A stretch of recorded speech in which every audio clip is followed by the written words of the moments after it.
le fil, des histoires vraies vécues par des chrétiens d'aujourd'hui. Clémence Martin.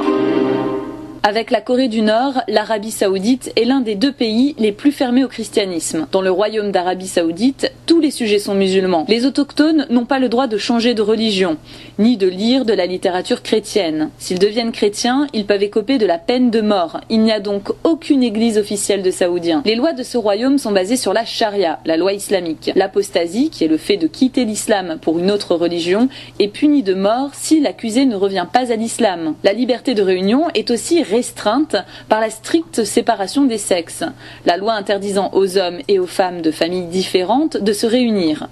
Les croyants qui participent à des réunions risquent d'être arrêtés, emprisonnés, battus, déportés, parfois même torturés.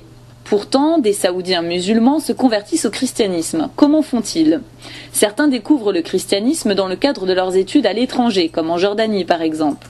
D'autres découvrent le christianisme par Internet ou par les médias, comme ce fut le cas d'une enseignante qui s'est convertie en plein désert en écoutant la radio. Mais il y a aussi, et c'est encore plus inattendu, des musulmans qui se convertissent en Arabie Saoudite alors qu'ils font le pèlerinage islamique à la Mecque. C'est exactement ce que nous a raconté un coéquipier de Portes Ouvertes basé en Égypte. Une femme égyptienne d'origine musulmane s'était rendue dans une église. Elle pleurait beaucoup.